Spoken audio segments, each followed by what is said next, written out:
నమస్కారం. దూరదర్శన్ యాదగిరి వార్తా ప్రసారానికి స్వాగతం. నేను శ్రీనివాస్ భోగిరెడ్డి. ముందుగా ముఖ్యాంశాలు. భారత్ అమెరికా మధ్య కుదిరిన కీలక ఒప్పందం ఇరు దేశాల రక్షణ సంబంధాల్లో సరికొత్త అంకానికి తెరలేచిందన్న కేంద్ర మంత్రులు. స్వనిధి పథకం వీధి వ్యాపారులకు ఆర్థిక భరోసా ఇస్తోందన్న ప్రధాని. 3 లక్షల మంది వ్యాపారులకు రుణాల పంపిణీ చేసిన మోదీ. ధరణి పోర్టల్ను ఈ నెల 29న ప్రారంభించనున్న సీఎం కేసీఆర్. రిజిస్ట్రేషన్లు, మ్యూటేషన్ల సేవలు సజావుగా అందించాలని సీఎస్ ఆదేశం. హైదరాబాద్ లో 2 ఫార్మా కంపెనీల భారీ పెట్టుబడులు. రాష్ట్ర ప్రభుత్వ విధానాల వల్లే పెట్టుబడులు వస్తున్నాయన్న మంత్రి కేటీఆర్. రాష్ట్ర అధ్యక్షుడు బండి సంజయ్ పై పోలీసుల తీరుపై మండిపడ్డ బీజేపీ. కాంగ్రెస్ బీజేపీవి వాపు మాత్రమేనని, నిజమైన బలం టీఆర్ఎస్ దేనన్న మంత్రి హరీష్ రావు. ఇక వివరాలు చూద్దాం. భారత్ అమెరికా మధ్య కుదిరిన 2+2 మంత్రిత్వ స్థాయి చర్చల్లో బెకా లాంటి కీలక ఒప్పందంపై సంతకాలు జరిగాయి. ఇరు దేశాల రక్షణ సంబంధాల్లో ఈ ఒప్పందం సరికొత్త అంకానికి తెరలేపిందని కేంద్ర మంత్రులు రాజ్నాథ్ సింగ్, జైశంకర్ ఆశాభావం వ్యక్తం చేశారు. వివరాలు చూద్దాం. భారత్ అమెరికా దేశాల మధ్య 2+2 మంత్రిత్వ స్థాయి చర్చలు న్యూఢిల్లీలో జరిగాయి. హైదరాబాద్ హౌస్ లో జరిగిన చర్చల్లో భారత్ తరఫున రక్షణ మంత్రి రాజ్నాథ్ సింగ్, విదేశాంగ మంత్రి జైశంకర్, అమెరికా తరఫున యుఎస్ విదేశాంగ కార్యదర్శి మైక్ పాంపియో, రక్షణ శాఖ కార్యదర్శి మార్క్ ఎస్పెర్ పాల్గొన్నారు. దీర్ఘకాలంగా పెండింగ్ లో ఉన్న basic exchange and cooperation agreement BECA ఒప్పందంపై ఇరు దేశాల నేతలు సంతకాలు చేశారు. దీంతో భారత్ అమెరికా రక్షణ సంబంధాల్లో సరికొత్త అంకానికి తెరలేచింది. మంత్రిత్వ స్థాయి చర్చల అనంతరం ప్రధానమంత్రి నరేంద్ర మోదీని మైక్ పాంపియో, మార్క్ ఎస్పెర్ కలుసుకున్నారు. గత 2 దశాబ్దాలుగా భారత్ అమెరికా మధ్య ద్వైపాక్షిక సంబంధాలు మరింత బలోపేతమవుతున్నాయని విదేశాంగ శాఖ మంత్రి జైశంకర్ అన్నారు. ప్రపంచీకరణ నేపథ్యంలో అంతర్జాతీయ సవాళ్లను ఎదుర్కోవడం చాలా ముఖ్యమని, దీనికి భారత్ అమెరికా మధ్య సంబంధాలు ఎంతో దోహదం చేస్తాయని చెప్పారు. We discussed our experiences in responding to the COVID-19 challenge at some length. The facilitation of travel even during the pandemic was very commendable. Today, our collaboration concentrates more on the domains of vaccine and testing that are so central to the return of normalcy. We are also committed to creating more trusted and resilient global supply chains. And India, that is now focused on recovery, resilience and reform, welcomes an expanded partnership with the United States. The 2+2 dialogue has a Paul Mill agenda that underlines our close bilateral relationship. Our national security convergences have obviously grown in a more multipolar world. BECA ఒప్పందాన్ని పూర్తి చేసినందుకు చాలా ఆనందంగా ఉందని రక్షణ మంత్రి రాజ్నాథ్ సింగ్ పేర్కొన్నారు. సమాచార మార్పిడికి ఇది సరికొత్త మార్గాలను తెరిచిందన్నారు. ఇతర సమస్యలపైన అమెరికాతో చర్చించేందుకు భారత్ సిద్ధంగా ఉందని అన్నారు. I met Dr. Esper yesterday to discuss bilateral defense issues. We continued our discussions on larger regional and global perspective today over the 2+2. Signing the BECA today, after signing the LEMOA in 2016 and COMCASA in 2018, is a significant achievement in that direction. 2 ప్రజాస్వామ్య దేశాలు కలిసి అభివృద్ధి చెందే అవకాశం ఈ ఒప్పందం ద్వారా లభించిందని అమెరికా విదేశాంగ శాఖ మంత్రి పాంపియో తెలిపారు. ప్రపంచంలో కరోనా వ్యాప్తి నివారణ చర్యలు, ప్రపంచ రక్షణ అంశాలపై చైనా ప్రభావం తదితర అంశాలపై ఇంకా చర్చించాల్సి ఉందన్నారు. Lastly, we, the United States, values India as a multilateral partner, whether it's through the Quad, through new cooperation on Mekong regional issues, making Afghan peace negotiations successful, or working together during India's upcoming term on the United Nations Security Council. We continue to support India's permanent membership of that body. గతంతో పోల్చుకుంటే గత ఏడాది కాలంలో రక్షణ భద్రత రంగాల్లో ఇరు దేశాలు మరింత బలపడ్డాయని అమెరికా రక్షణ శాఖ మంత్రి మార్క్ ఎస్పెర్ అన్నారు. ఇండో పసిఫిక్ రీజియన్లోని భద్రతాపరమైన సమస్యల పరిష్కారానికి ఈ ఒప్పందం మరింత దోహదపడుతుందని పేర్కొన్నారు. During our meetings these last 2 days, we reaffirmed the United States' commitment to a comprehensive and forward-looking defense partnership with India, and discussed opportunities to expand our regional security cooperation, military-to-military interactions, and defense trade relationship. This includes increasing bilateral defense cooperation in the Indian Ocean region, Southeast Asia, and the broader Indo-Pacific. అంతకుముందు జాతీయ భద్రతా సలహాదారు Ajit Doval south బ్లాక్లో Mike Pompeo, mark ఎస్పేర్తో నిర్మాణాత్మక చర్చలు జరిపారు. ఇరుపక్షాలు వ్యూహాత్మక ప్రాధాన్యత కలిగిన అనేక అంశాలు, సవాళ్లపై చర్చించారు. సురక్షితమైన, స్థిరమైన, పాలనాపరమైన, ప్రాంతీయ, ప్రపంచ భద్రతా వాతావరణాన్ని కల్పించేందుకు అన్ని కోణాల్లో సామర్థ్యాలను పెంపొందించాల్సిన అవసరాన్ని గురించి వారు ప్రముఖంగా ప్రస్తావించారు. Bureau report, Doordarshan news. America విదేశాంగ కార్యదర్శి మైక్ పాంపియో, రక్షణ కార్యదర్శి మార్క్ ఎస్పర్ ప్రధాని నరేంద్ర మోదీతో సమావేశమయ్యారు. ఈ సమావేశంలో విదేశాంగ మంత్రి ఎస్ జైశంకర్, రక్షణ మంత్రి రాజ్నాథ్ సింగ్, జాతీయ భద్రతా సలహాదారు అజిత్ దోవల్ పాల్గొన్నారు. ఇరు దేశాల మధ్య 2+2 మంత్రిత్వ స్థాయి చర్చల తర్వాత వీరిద్దరూ ప్రధాని మోదీతో భేటీ అయ్యారు. ఈ చర్చల వివరాలు, ఒప్పందం గురించి ప్రధాని మోదీతో పంచుకున్నారు. అలాగే అంతర్జాతీయ స్థాయిలో ఇటీవల మార్పులు కూడా ప్రస్తావనకు వచ్చినట్టు ప్రధానమంత్రి కార్యాలయం తెలిపింది.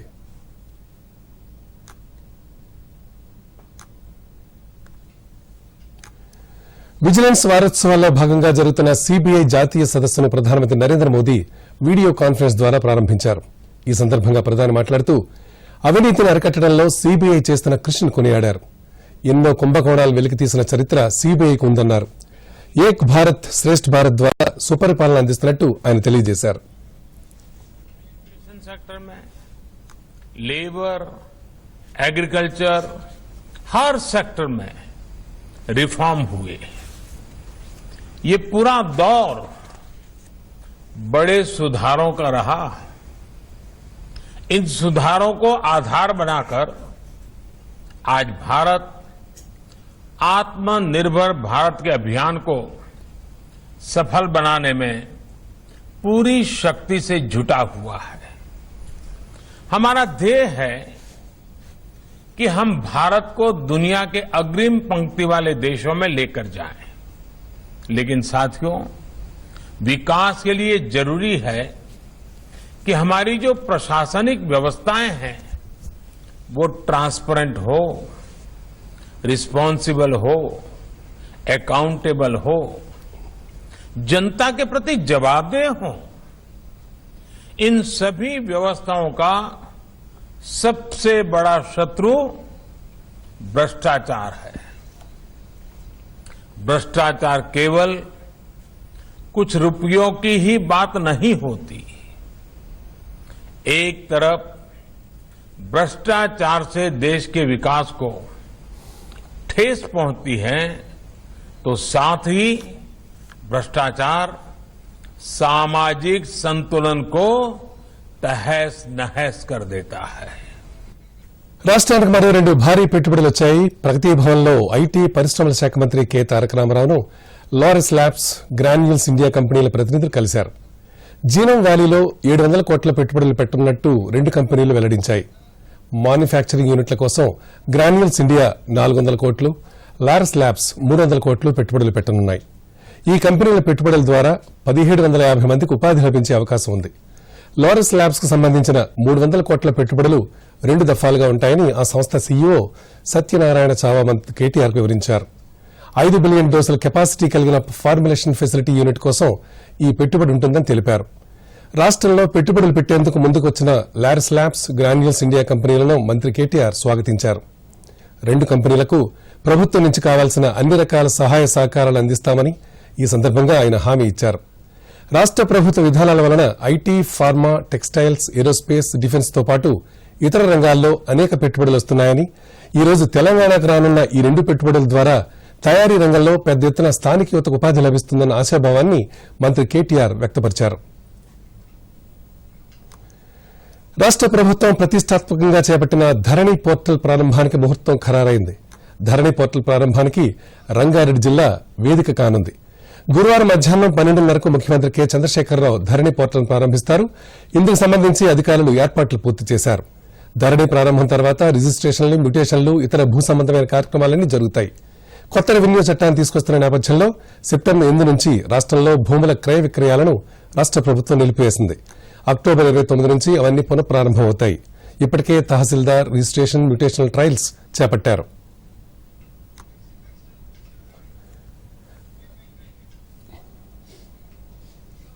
రాష్ట ముఖ్యమంత్రి కేసీఆర్ విజన్ మేరకు ధరణి పోర్టల్ ద్వారా ప్రజలకు రిజిస్ట్రేషన్లు, మ్యుటేషన్ సేవలను ఎటువంటి ఇబ్బందులు లేకుండా అందించాలని రెవెన్యూ అధికారులను ప్రభుత్వ ప్రధాన కార్యదర్శి సోమేష్ కుమార్ ఆదేశించారు.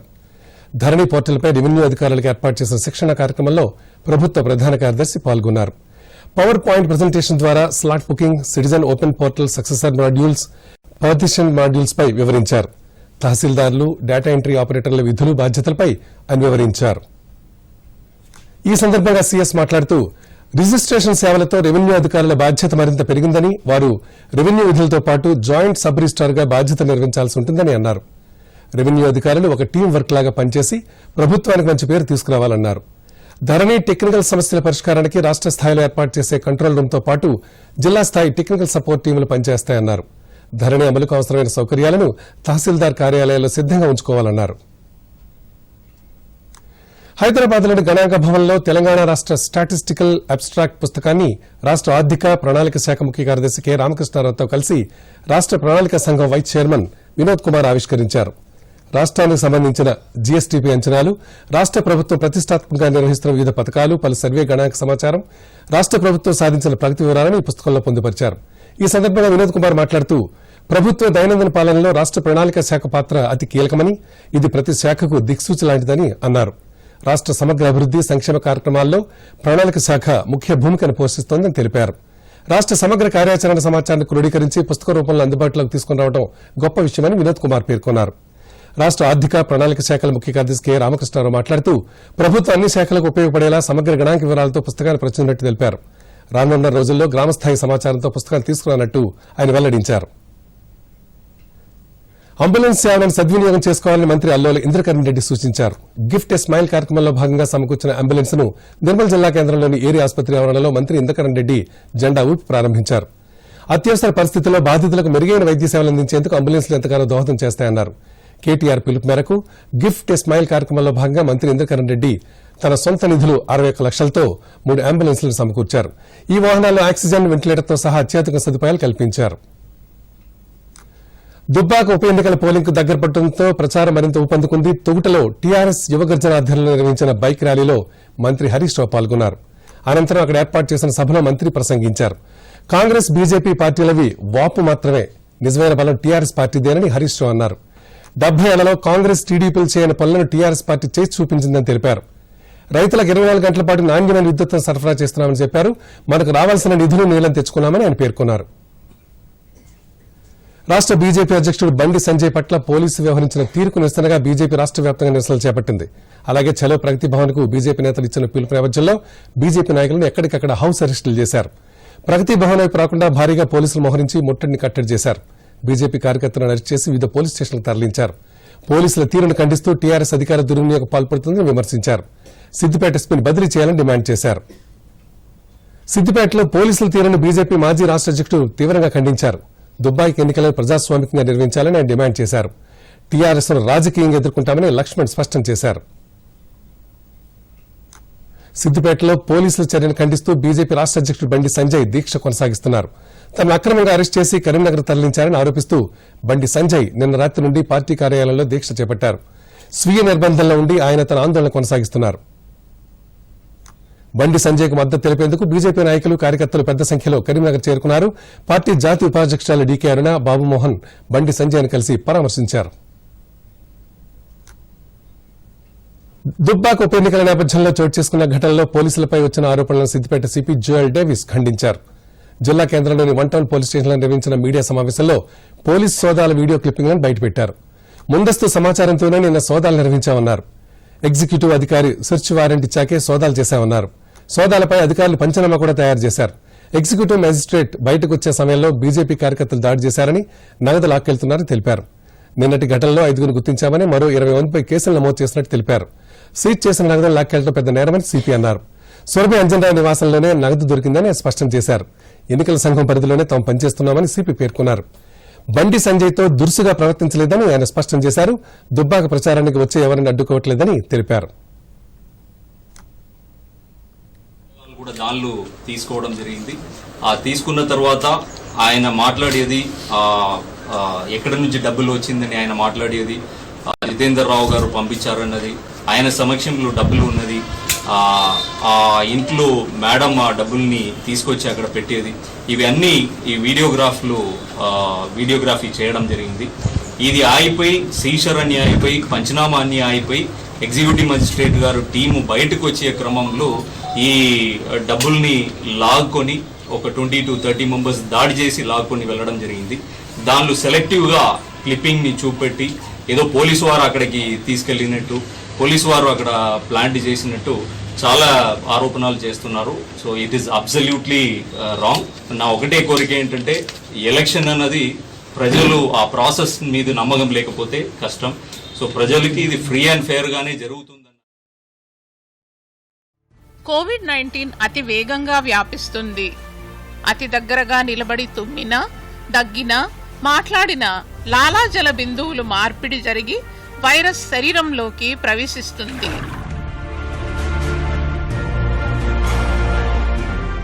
కోవిడ్-19 ఒక మహమ్మారి. కానీ భయపడకండి. కోవిడ్ రాకుండా వచ్చినా దానిని చిత్తుగా ఓడించగలిగే ఈ 3 సూత్రాలు పాటిద్దాం రండి.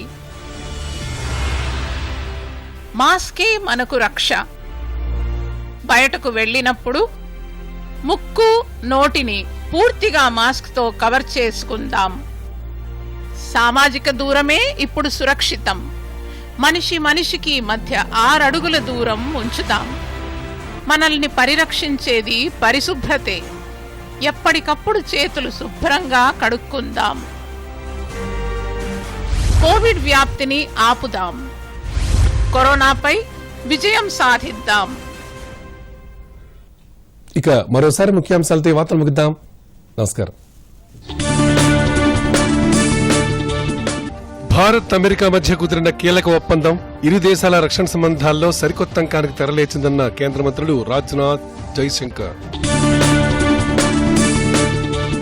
స్వనిధి పథకం వీధి వ్యాపారులకు ఆర్థిక భరోసా ఇస్తోందన్న ప్రధాని. 3 లక్షల మంది వ్యాపారులకు రుణాల పంపిణీ చేసిన మోదీ. ధరణి పోర్టల్ను ఈ నెల 29న ప్రారంభించనున్న సీఎం కేసీఆర్. రిజిస్ట్రేషన్లు, మ్యూటేషన్ల సేవలు సజావుగా అందించాలని సీఎస్ ఆదేశం.